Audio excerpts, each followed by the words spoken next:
So I did my project on memory and amnesia.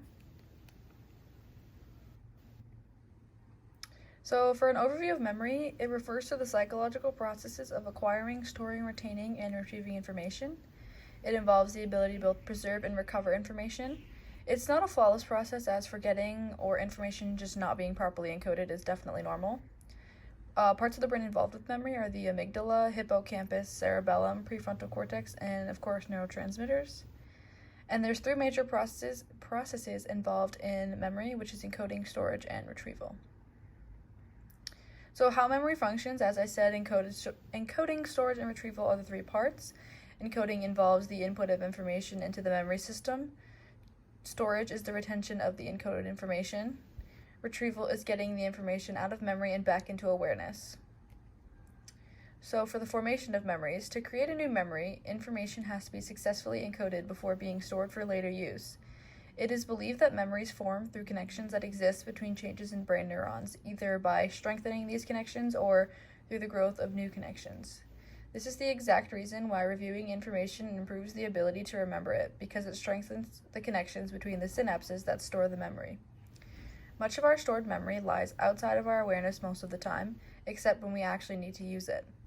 The memory retrieval process allows us to bring stored memories into conscious awareness. Duration of memories. Some memories are very brief and allow people to take in sensory information about the world. Short-term memories last about 20 to 30 seconds. These memories mostly consist of the information people are currently focusing on and thinking about. Some memories are capable of enduring much longer, lasting days, weeks, months, or even decades.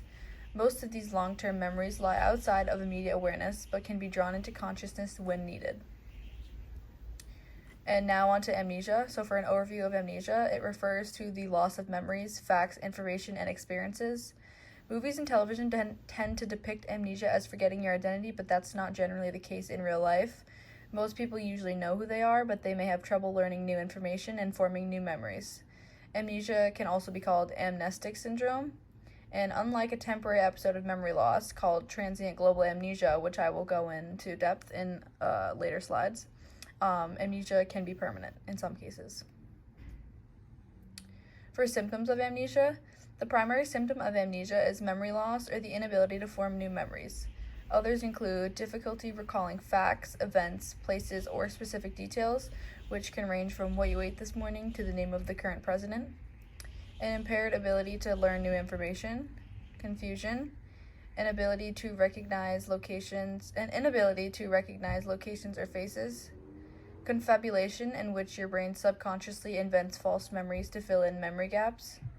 However, with amnesia, you'll still retain your motor skills, like your ability to walk, as well as fluency in any languages you speak. For causes of amnesia, amnesia can result from damage to brain structures that form the limbic system, which controls emotions and memories. Amnesia can also be caused by brain injury or damage, which is known as neurological amnesia.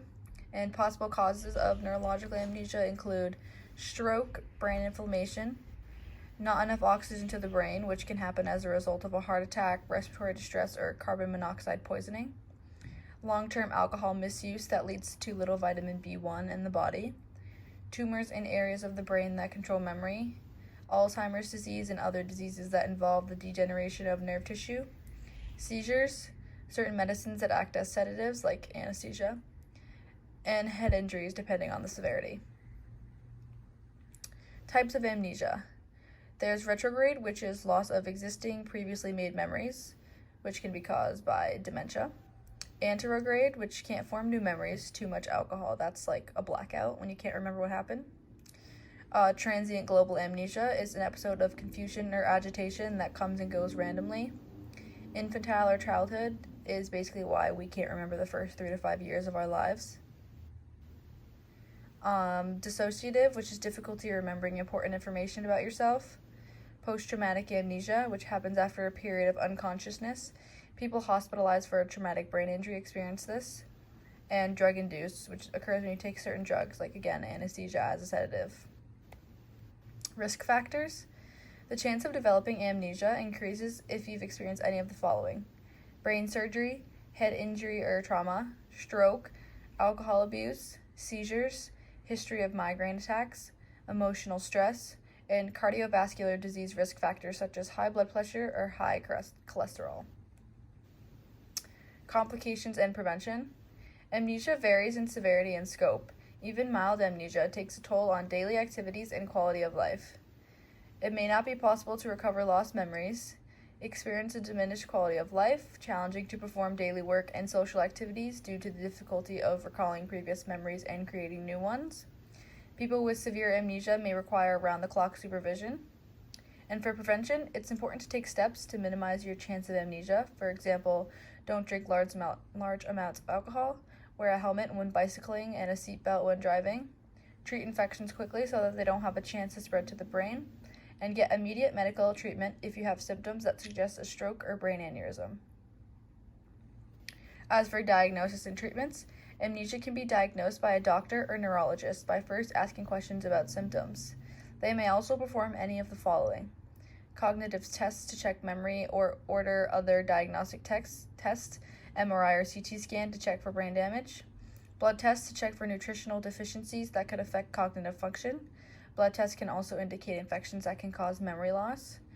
And to treat amnesia, your doctor will focus on the underlying cause of your condition. Chemically induced amnesia, alcohol, can be resolved through detoxification.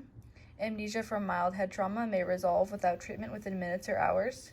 Amnesia from a severe head injury may last up to 1 week. In rare cases, amnesia from a very severe head injury may last for months.